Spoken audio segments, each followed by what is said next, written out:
Where is not enough showing up in your life and business? I don't have enough time. I'm not making enough money. I'm not spending enough time with my kids. I'm not productive enough. I don't have enough energy. I'm not good enough. We say these things like they are facts, but they're not. Most of the time, they're just sentences in our brain that we've repeated so many times that we believe them. And the brain, left unchecked, runs in loops.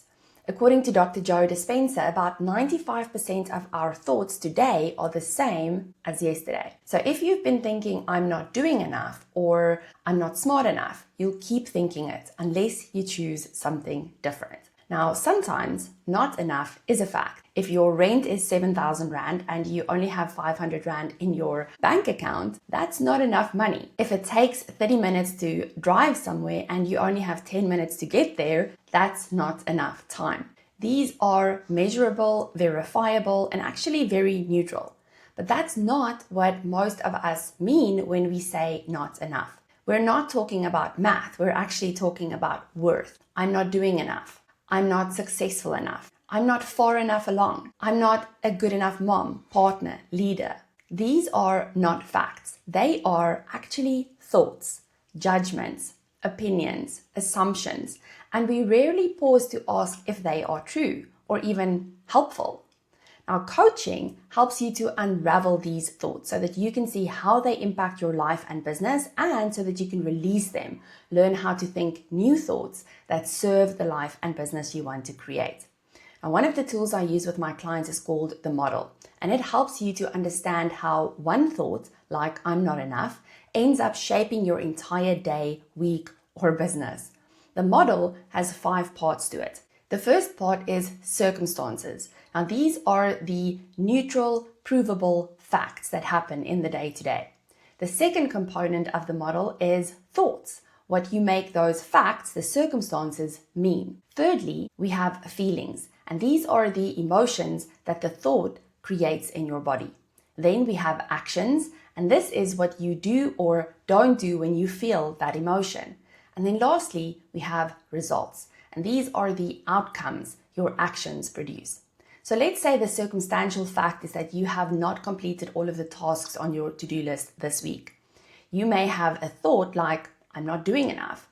This leaves you feeling inadequate. And because you feel inadequate, you overwork, you skip breakfast or lunch, you take on more than you can actually handle.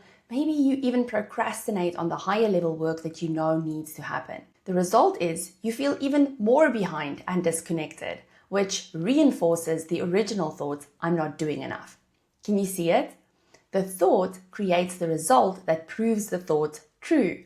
Not because they are true, but because your actions, how you showed up, created results that matched that belief. And now you are stuck in this loop. But once you can see the loop, once you have the awareness of how this one thought impacts everything in your day, you are able to shift it quite quickly. This is the power of self-awareness. If you change the thought, you actually interrupt the cycle.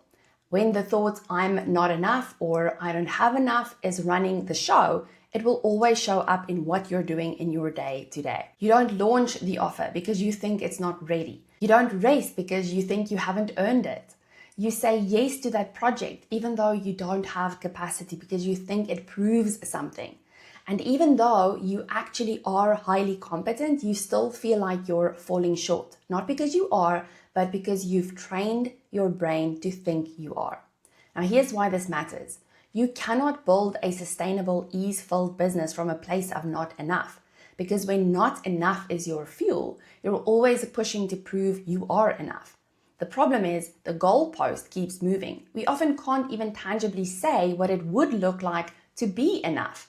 And this is because enough isn't a circumstance, it's a decision. And until you make the decision that it is enough, you will take breaks but still feel guilty for not doing more. You will hit your goals and then not even take the time to celebrate it properly. Now, once you can see how your thought of not enough is impacting your life, the next question on your mind is probably, okay, so how do I change this? How do I stop thinking this thought?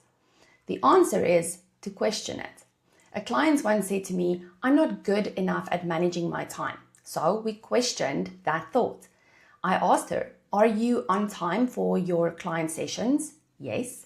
Do you get your kids to school on time? Yes. Do you make it to your hair appointments, school meetings, workouts on time? Yes. So it isn't true that you don't manage your time well. It's more true that you're avoiding things you don't want to do, or you haven't figured out how to manage your time around the things that actually drain you. My client realized that what she was telling herself about time and how she manages it hasn't been true at all. It was more useful for her to say, I haven't figured out how to manage my time around things I don't enjoy. This clarity actually gave us something to work with. And it also doesn't feel as heavy as I'm not good at managing my time. Now, when it comes to these thoughts of not enough, you don't need to understand where the story started. You don't need to go back in your childhood or past experiences to figure out where this came from, unless you really want to. There is value in that as well, but you don't need to. You just need to know how it's operating right now. See how it's driving your decisions now. See how it makes you feel now. See how it shapes the way you show up today. And then choose whether you want to keep that thought or not. We have the option of choosing new thoughts. But before we can choose new thoughts, we need this thought to loosen its grip on us. And we do this by simply questioning the thought. Your thoughts literally shape the structure of your brain. Your brain physically changes with the thoughts you think often.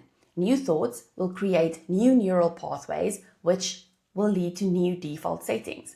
And over time, this will rewire your brain.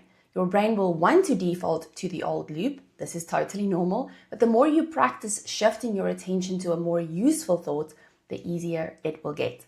So here's what I want to leave with you today. Where do you believe you are not enough?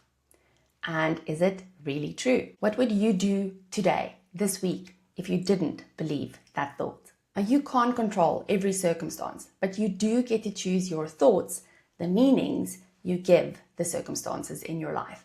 And that is where everything changes. If you are ready to shift your mindset and think better thoughts so that you can achieve your goals, book a consultation at the link in the show notes and let's discuss how I can help you do just that. Thank you so much for joining me today. I will see you again next week.